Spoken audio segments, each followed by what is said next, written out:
Praise the Lord. Hallelujah. Saan pa ay palakpakan natin ang ating Panginoon. Thank you, Lord. Sa gabing ito ay tayo po ay magde-devotion bago tayo magpapahinga. So, it's the opportunity at favor to sa atin ng ating Panginoon. At salamat din sa ating kapatid, Sir Jedy, na nakarating tayo dito sa location na to dahil sa kabutihan ng ating Panginoon. At awitan natin ang ating Panginoon. Awitan natin ang awitin na nasabing still.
Tayo ng tig-isang memory verse kung meron tayong naalala simula ni Tatay Edison.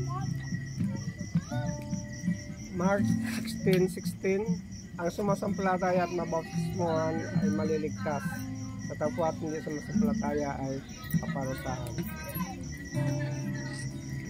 John 3:16, for God so loved the world that He gave His only begotten Son, that whosoever believeth in Him should not perish but have everlasting life. Psalms 133 verse 1, behold how good and how pleasant it is for brethren to dwell together in unity. Psalms 128 verse 4, ang siniman mong siyawi mo ipususundin, buhay niya ay uunlad at laging pagpapalain.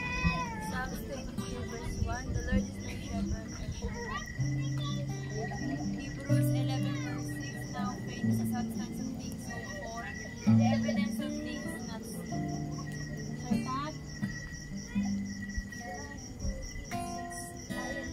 So that I am the way, and the life, but no one goeth but me unto me. By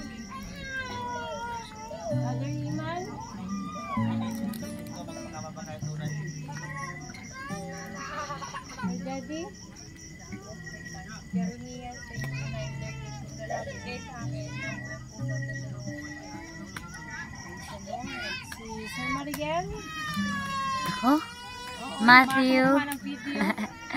Matthew chapter 6 verse 33. Ano nga yun? Nakalimutan ko tuloy. Matthew chapter 6 verse 33. Ano nga yun? Ayun. But seek ye first the kingdom of God and His righteousness, and all these things shall be added unto you. Sa ate, baka meron. Okay, praise the Lord. Thank you, Jesus. Tayo ay mag-pray.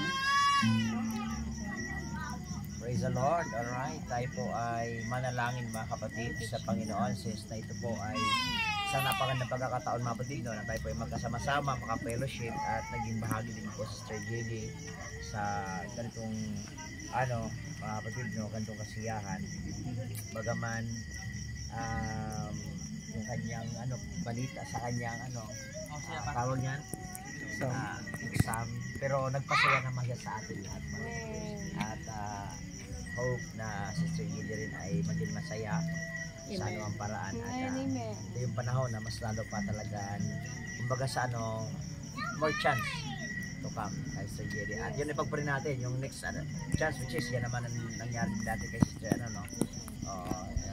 nag-just sama natin sa pangalan sa Panginoon yun na next year gabi ng Panginoon Sister na i-bless ka ng Panginoon at mangyari yung desire ng puso mo. So papuri yan sa Panginoon. Then sa lahat sa atin nandito mga kapatid, it is not accident na tayo po nandito, kundi ito po ay pinatitibay una yung ating fellowship, yung ating relationship bilang magkakapatid sa Panginoon. Napakalakas sa family, sa whole family, no?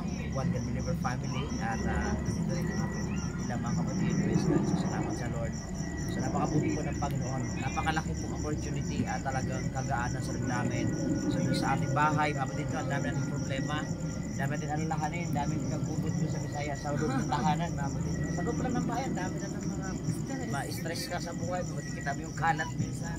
Dami, parang nandun na talaga mga kapatid, no? So nandito tayo sa parang napaka-simple place, mga kapatid, no? Pero makikita mo naman yung goodness of God. Mararamdaman mo, mapipil mo yung kabutihan ng Panginoon. So kaya salamat sa Lord at salamat sa ginamit, no? At pinagpala ng Panginoon sa JD, ginamit siya na pagpapala na tayo pa ay makarating dito. At isang napakalaking opportunity sa atin mga kapatid. Nakita natin sariwang dagat, sariwang mga puno mga kapatid, masarap na hangin at tayo po ay parang nabubuhay tayo sa natural na ng buhay, no, sa bundok mga kapatid, no.